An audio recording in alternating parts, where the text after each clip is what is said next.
सभी को नमस्कार, आभार, प्रणाम। मैं गोविंद पारिक हृदय से स्वागत करता हूं आपके अपने चैनल पारिक प्रेजेंटेशंस के दांडेली दैनिक समाचार पर। आज तारीख है 27 अप्रैल, वार रविवार। तो चलिए देखते हैं आज क्या है समाचार। नमस्कार, मैं गीता अर्जुन शिकारीपुर। दांडेली के मुख्य बस स्टैंड पर आज वेस्ट कोस्ट पेपर मिल और रोटरी क्लब ऑफ दांडेली ने वहां उपस्थित लोगों को कॉटन की थैलियां देकर प्लास्टिक का उपयोग नहीं करने का आग्रह किया। प्लास्टिक चिरामध्ये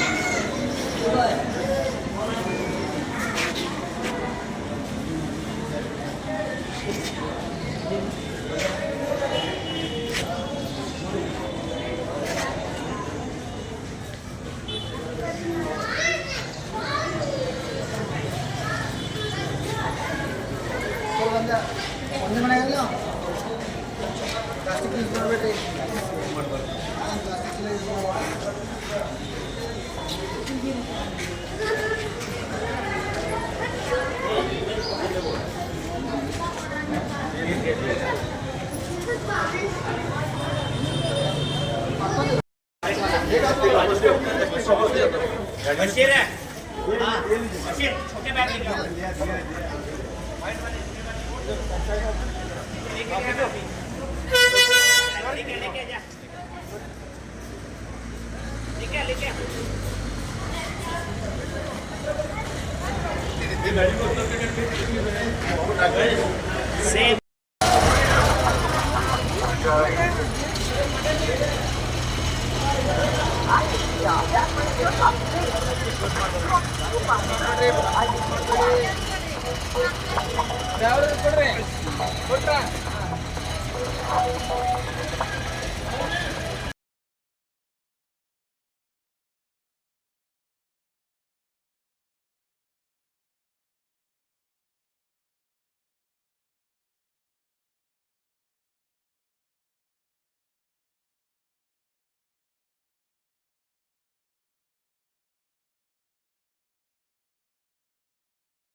इस वक्त मैं दांडेली के बस स्टैंड पर हूं और दांडेली के बस स्टैंड पर एक विशेष और बहुत ही महत्वपूर्ण कार्य कर रहे हैं, उसको आपके समक्ष रखने के लिए यहां पर हूं।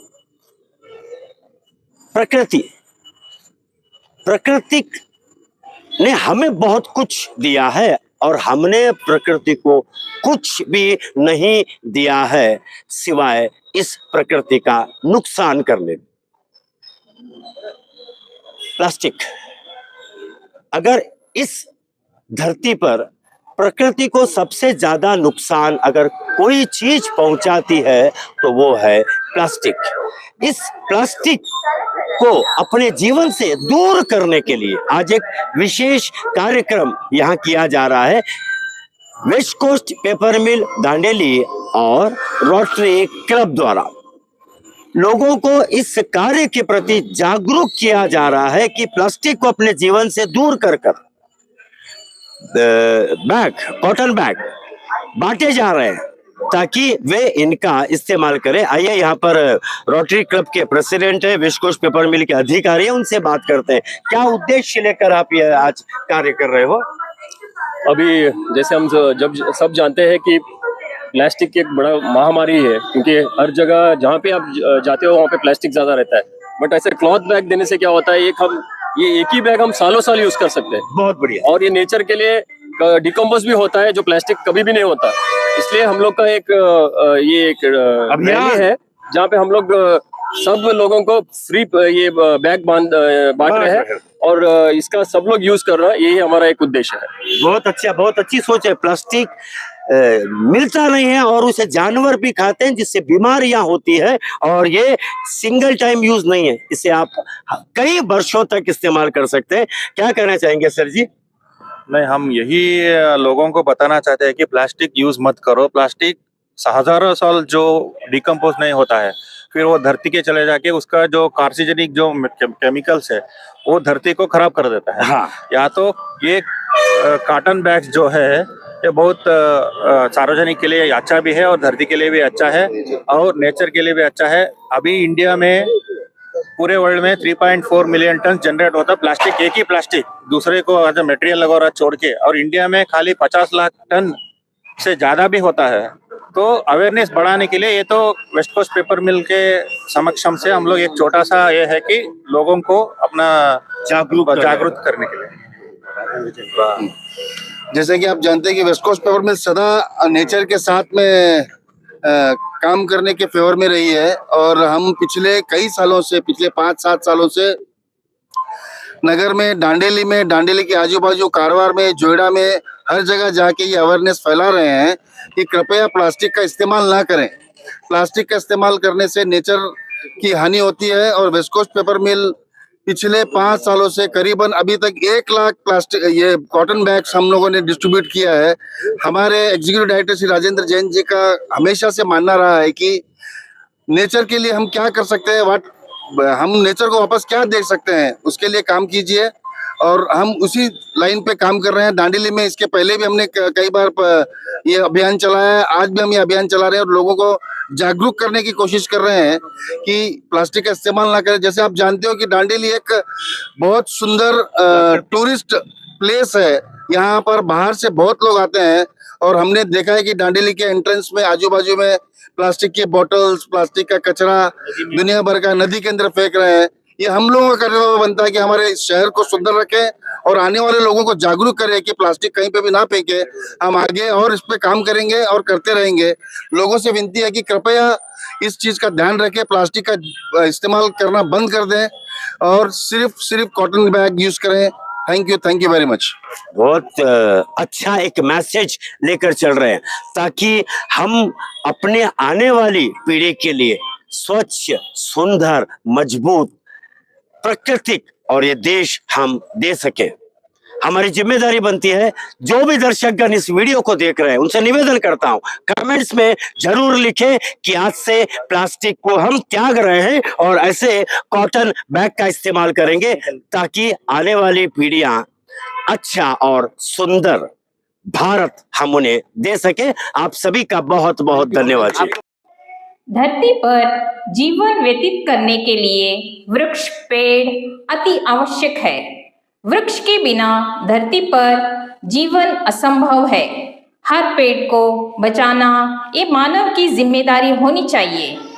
आइए मिलवाते हैं एक ऐसे ही महानुभाव से जो कि वृक्ष का महत्व समझते हैं। इस वक्त मैं दांडेली के अंबेवाड़ी में स्थित इंडस्ट्रियल एरिया में हूं।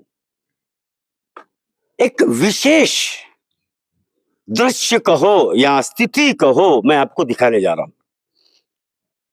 थोड़ी देर पहले हमने आपको एक वीडियो दिखाया जिसमें हमने एक वहां का एक मनुष्य बता रहा है कि पेड़ है तो जीवन है। पहले आपको दिखाता हूं, उसके बाद मैं बताता हूं। आगे आइए मेरे साथ। ये बाहेती केमिकल्स वालों का ये एरिया है और यहां पर आप एक पेड़ देख रहे होंगे। ये पेड़ देखिए, ये पेड़ पता नहीं कितना पुराना है, लेकिन ये पेड़ कई पीढ़ियों को जीवन दिया हुआ पेड़ है। ये इस पेड़ को यहां पर ऊपर देख सकते हैं आप। आगे आ जाइए। आप ऊपर देख सकते हैं जब इन्होंने शेड डाला तो शेड भी डाला और पेड़ को भी बचाए रखा। ये एक सकारात्मक सोच है। वे चाहते हैं तो इस पेड़ को जमीन से कट कर प्लेन कर अपने हिसाब से डाल सकते थे, लेकिन ये सोच इनकी ये दर्शाती है कि आने वाला भविष्य, इस आने वाले भारत के भविष्य, हमारी आने वाली पीढ़ियां को हम कैसा जीवन देते हैं और हम क्या हमारी सोच रखते हैं, इस देश को किस तरह हम एक प्राकृतिक सौंदर्य की तरफ ले जाते हैं। आइए उनसे मिलवाता हूं। नमस्कार। ये आपका शुभ नाम? शेखर बाहेती। बाहेती जी, पहले तो आपको हृदय से बहुत बहुत धन्यवाद देता हूँ। ये जो आपका ये दृश्य है, इस दृश्य से हर एक को कोई सीखना चाहिए। क्या सोच थी आपकी, ये बताएंगे हमें? सोच ऐसी थी कि बिल्डिंग बनाते समय ये पेड़ पहले से लगा हुआ था और हमारा ये पूरा प्रयत्न था कि आप एक पेड़ को लगाते हैं, उसको बड़ा होने में, फूल फल देने के लिए कम से कम 15 वर्ष का समय लग जाता है। सही बात। पेड़ को काटने के लिए मेरे को 2 घंटे बहुत होते हैं, मैं उसे काट सकता था। सही बात। और इसी विचार को दिमाग में रखते हुए कि इस पेड़ का जिंदा रहना प्रकृति के लिए, हमारे लोगों के लिए, आसपास जानवर इंसानों के आने जाने में जो उनको छाया मिलती है, ठंडक मिलती है, इन सब को ध्यान में रखते हुए, और वैसे भी परिवार से जितना लगाव है उतना प्रकृति और पर्यावरण से हमें लगाव है, इस बात को ध्यान में रखते हुए हम लोगों ने हमारा बिल्डिंग का प्लान भी थोड़ा मॉडिफाई किया। हमारे इंजीनियर से भी हमसे कहा कि किसी तरह से भी इसको ना काटे, इसे पूरी तरह से बचाएं। ये भगवान की कृपा थी कि हम इसे बचा पाए, और आपके सामने है इतना सुंदर नीम का पेड़ है जो पोल्यूशन को कंट्रोल करता है और हम लोग इसकी आध्यात्मिक वैल्यू भी समझते हैं। ये आज आपके सामने खड़ा है। यही सोच को रखते हुए इस तरफ में हमने अपनी खुद की तरफ से नीम के पेड़ों को लगाया है। आप देख सकते हैं 3-4 जगह। अच्छा, ये आपने लगाया है? ये हमने लगाए हैं। ये सारे अच्छा, पेड़ 1 हमने- 2 3 उधर 3 है, इस तरफ में है, ये इस सब तरफ में है, ये तो सब आपने खुद ने लगाया? ये हमने खुद और ये लगाए इसको हैं। हरा पट्टा, हरा कपड़ा, सब कपड़ा, पानी, दाना सब हम देते हैं। ये आने वाले सालों में हम चाहते हैं पेड़ बड़े हों, हम रहे ना रहे, यहाँ पे रहने वाले आने जाने वालों को इसकी छाया और इसका सुख मिले। यही सोच हमारी है। बहुत ही बेहतरीन सोच है। इस सोच को आप अपने दिमाग में बिठा लीजिए। इन्होंने क्या कहा कि इसको काटने के लिए 2 घंटे ज्यादा से ज्यादा, कुछ नहीं, कर कट फटल लगाने के लिए, इसको बड़ा होने के लिए, इस पे पंछी बसेरा करेंगे, जानवर नीचे बैठेंगे, आने जाने वाले को छांव मिलेगी। ये नीम का पेड़ पर्यावरण को शुद्ध करता है। ये सारे जो आप लगाए वो नीम के पेड़ हैं। इसमें 5 नीम के हैं। हाँ, और 1 बादाम का पेड़ है। बादाम का पेड़ है। मेरी ऐसी इच्छा है, एक छोटा सा इंडस्ट्रियल एस्टेट है, इसमें अगर सरकार भी कुछ मदद करती है, और हम तो आगे आएंगे ही आएंगे हाँ। अपनी तरफ से, तन मन धन से। अगर यहाँ पे अगर 50-100 पेड़ लगते हैं, सही बात है। इस इंडस्ट्रियल एस्टेट का वातावरण, यहाँ की हवा इतनी शुद्ध हो जाएगी कि वहां पे काम करने वालों का स्वास्थ्य बढ़िया रहेगा उससे। सही, बहुत सही कहा आपने। इसको आगे बढ़ाने के लिए जो भी मेरी तरफ से किसी भी तरह का सहयोग या मेरे को करना है, मैं सबसे पहले आगे खड़ा होने के लिए तैयार हूं। बहुत बढ़िया जी, बहुत बढ़िया। सरकार से दांडेली के आयुक्त, नगर आयुक्त, अध्यक्ष, उपाध्यक्ष और सारे काउंसिलरों से विशेष निवेदन करता हूँ, ये जो क्षेत्र है, ये इंडस्ट्रियल एरिया है, लोग यहाँ पे काम करते हैं। अगर यहाँ पे नगर सभा अपने तरफ से कुछ पेड़ लगाने की व्यवस्था करे, और जैसे शेखर जी ने कहा कि आगे आए, हम एक अच्छा भविष्य दे, आने वाली पीढ़ियों को हम एक सुंदर भारत दे, अपनी आने वाली पीढ़ियों को बहुत ही खूबसूरत हो जाएगा। नगर सभा आयुक्त और अध्यक्ष महोदय से विशेष हाथ जोड़कर निवेदन करता हूं, कृपया इनकी जो सोच है, इस सोच को आप सार्थक कर दे, यहाँ पे कुछ पेड़ लगा दे, ताकि यहाँ काम करने वाले को बहुत अच्छी, वो जब नीचे सोएंगे, आराम करेंगे, वो कितना आनंदमय होगा। आप इसका जीता जागता उदाहरण है। इसी पेड़ और इस पेड़ की छाया में हाँ, आप देख सकते हैं कि कम से कम 30 फीट की दूरी के अंदर इतनी छाया है, और हम इस ऐसी तपती हुई गर्मी में आराम से खड़े हैं। यहाँ गर्मी का एहसास नहीं हो रहा है। बहुत सुंदर। इसको ध्यान में रख के अगर हम इस तरह से लगाते हैं पेड़, मैं आपको वादा करता हूं कि उन सबको मेंटेन करने की भी जवाबदारी हम इंडस्ट्रियल एस्टेट के सारे भाई बहन ले लेंगे। आप लगवाएं, और कहीं भी रास्ते में सब तरफ छाया हो, धूप ना हो, इस तरह का एक माहौल यहाँ पे बनाए। मैं आपको विश्वास दिलाता हूं, मैं खुद विशेष तौर पर नगर सभा अध्यक्ष, उपाध्यक्ष और आयुक्त जी से विशेष मिलकर आपकी इस मांग को उनके समक्ष रखूंगा, और मुझे पूरा विश्वास है वो यह कार्य जरूर करेंगे।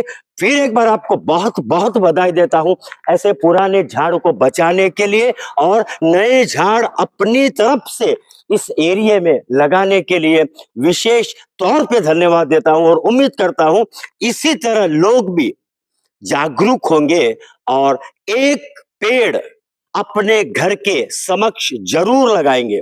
फिर एक बार बाहेती केमिकल्स के शेखर बाहेती जी का विशेष धन्यवाद।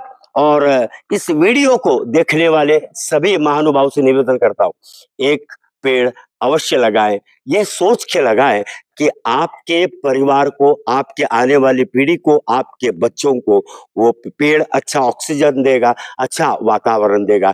बहुत बहुत धन्यवाद। आजकल सोशल मीडिया का चलन बहुत तेजी से बढ़ रहा है। सोशल मीडिया पे हम क्या पोस्ट करते हैं, क्यों करते हैं, किस उद्देश्य से करते हैं, ये बहुत महत्व रखता है।